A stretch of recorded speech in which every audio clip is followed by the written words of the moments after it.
We're standing here in the Pool of Siloam, near the exit of Hezekiah's tunnel. In 2 Kings 20:20, we learn that King Hezekiah dug the tunnel to bring water into the city. This was done as a preparation because there was an impending attack from the Assyrians. The tunnel starts at Gihon Springs on the eastern side of the city of David and winds its way underground for about a third of a mile to the Pool of Siloam here in the old part of Jerusalem. And another interesting fact is Jesus in the New Testament was also here. In John 9:7, this is near where Jesus rubbed the mud on the blind man's eyes and then told the blind man to go wash his eyes and experience healing in the Pool of Siloam. So fascinating. You know, in 1880, an inscription was found that is now known as the Siloam inscription because it was found about 20 feet from the southern end of the tunnel near the Pool of Siloam. The ancient Hebrew inscription written at the time of Hezekiah tells the story of the construction of the tunnel.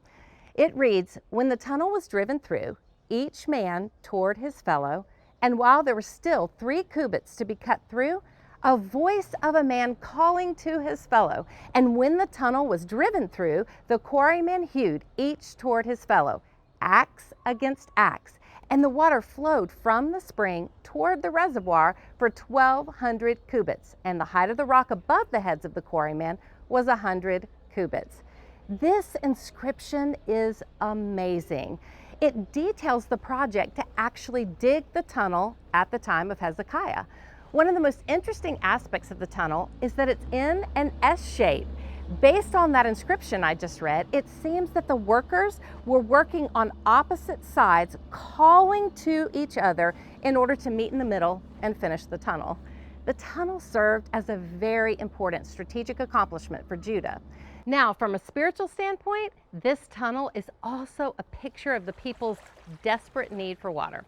As long as they had a connection to living water, they could live, even if an enemy army surrounded the city and prevented them from carrying water in from the outside sources. With this tunnel, now they had an inside source of living water that wouldn't run dry.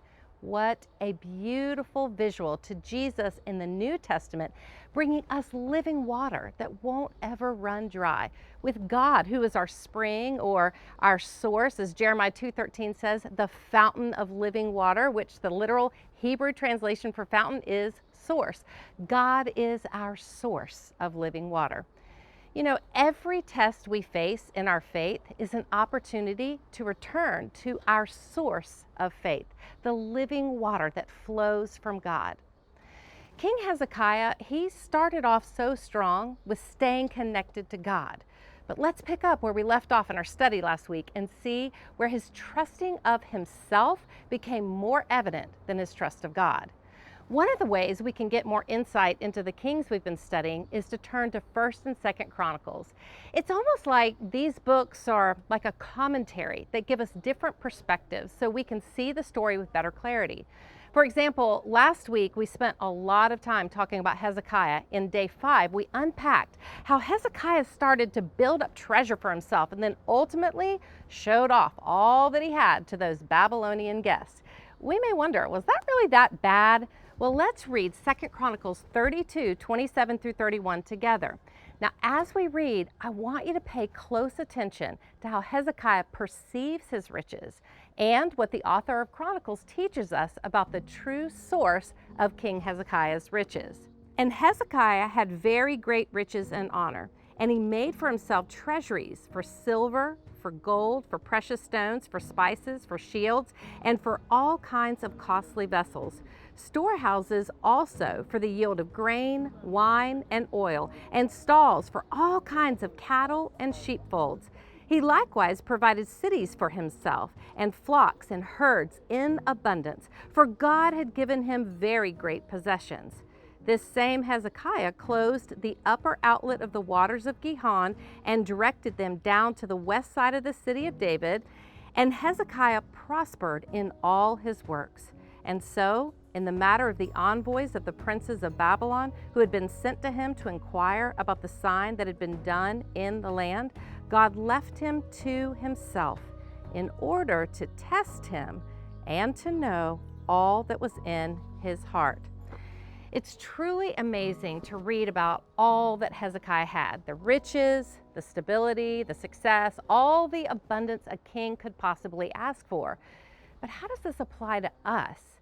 It's so interesting to come across verse 31 and read that God left him to himself in order to test him and to know all that was in his heart.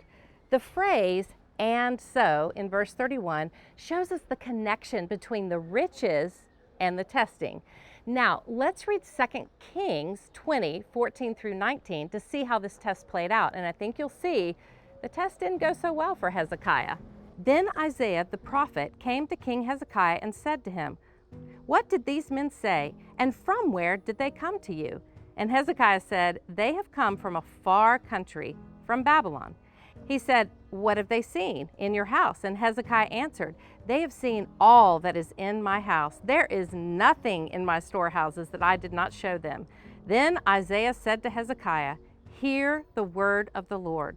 Behold, the days are coming when all that is in your house and that which your fathers have stored up till this day shall be carried to Babylon. Nothing shall be left, says the Lord. And some of your own sons, who will come from you, whom you will father, shall be taken away, and they shall be eunuchs in the palace of the king of Babylon." Then Hezekiah said to Isaiah, "The word of the Lord that you have spoken is good." For he thought, "Why not, if there will be peace and security in my days?" If verse 19, his absolute uncaring attitude about his children and his grandchildren seems as shocking to you as me, hold on, because I am going to revisit this in a moment. But here's what this reveals about his heart: pride, overconfidence in worldly wealth, him taking credit for God's provision, bragging and showing off all to impress the people of Babylon, a lack of common sense and care for the people he's leading, and a total lack of character and concern for those future generations. The irony is, this is the condition of his heart after experiencing God's faithfulness. This really should be a strong reminder here that our heart should get more humble, not more haughty, after experiencing a move of God. Remember, we read this week about the miraculous healing Hezekiah experienced right before the visit of those Babylonians. You see, often our tests of trust take place after God has proven himself faithful. This is really important for us to keep in mind. Never are we more confident than when we've seen God move, but never are we more at risk of getting too confident in ourselves than when we've seen God move. And honestly, I think that's because we secretly think that God's faithfulness is somehow tied to all we did right to deserve this. But when we mistakenly think it was our faithfulness that brought about this move of God, we disconnect from the miraculous working power of God's faithfulness.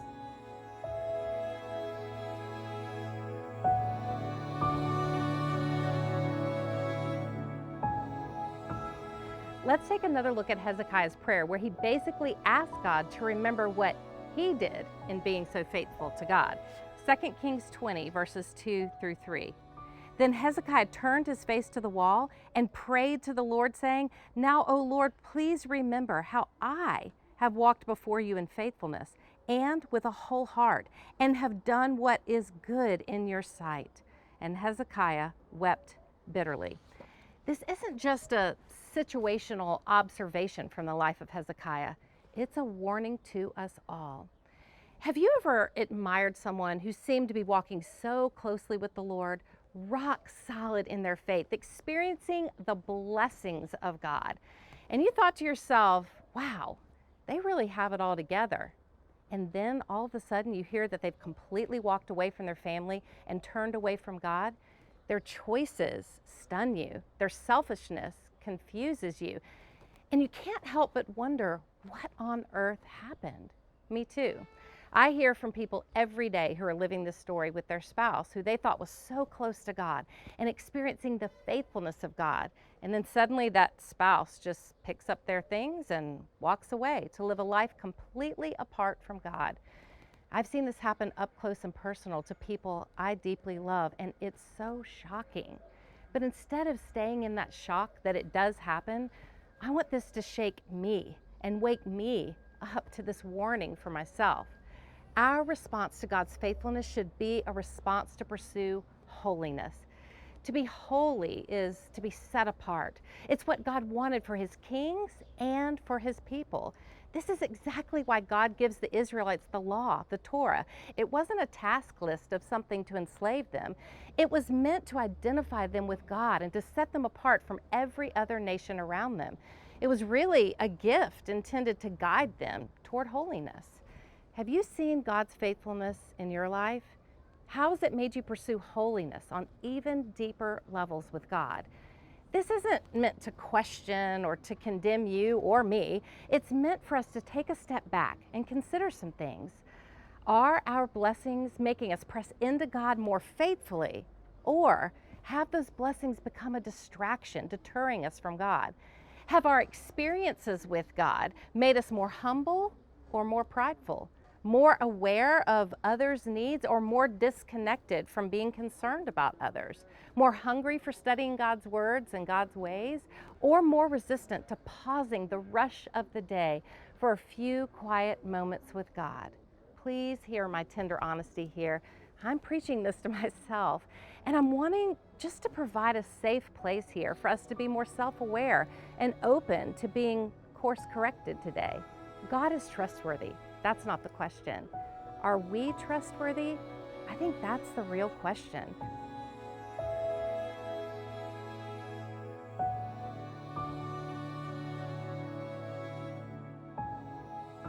We have to move from being terrified at the thought that God would test us in our trust to being overwhelmed by the reality that God would trust us with the test.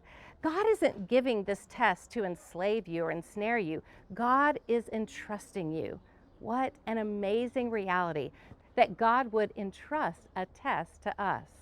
The heart issue revealed in Hezekiah's test didn't just happen on the one day of the Babylonian visitors.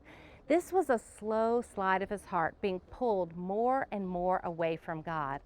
And how our heart goes, our mind goes. And how our mind goes, our mouth will follow. The bragging that came from his mouth was a self-boasting decision made in his heart and in his mind. I think the time to settle the decision to become more holy with each experience with God's faithfulness is now. Will we become more holy and dependent on God, or more haughty and bragging or self-boasting?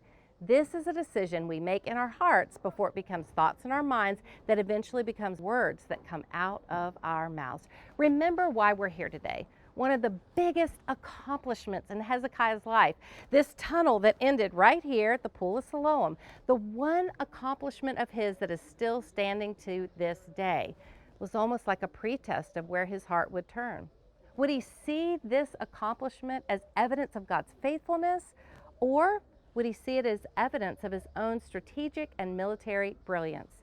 Sadly, we see a heart disconnected from God, and even more sad to me, a heart so unconcerned about future generations.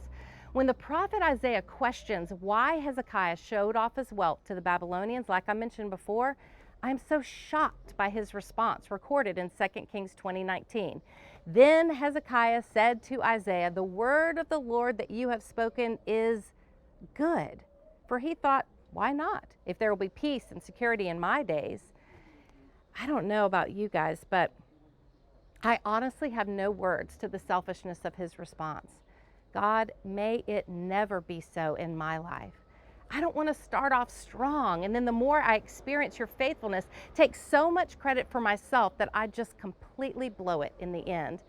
Let this lesson be a stopgate to wherever this might be happening in my life, big or small. I wonder what would have happened if Hezekiah would have checked his heart with this accomplishment, the tunnel, before the test with the Babylonian visit, and used it to drive himself to humility, to acknowledge God's faithfulness in his life, rather than just saying, wow, look at how awesome I am. So let's bring this home. Where are we experiencing God's faithfulness right now? What blessings are we living in the midst of that has started to seem so commonplace that we wrongly believe we earned this or we acquired this on our own. What is our response now that we realize that all we have is such rich evidence of God's trustworthiness in our lives? Now, how trustworthy are we?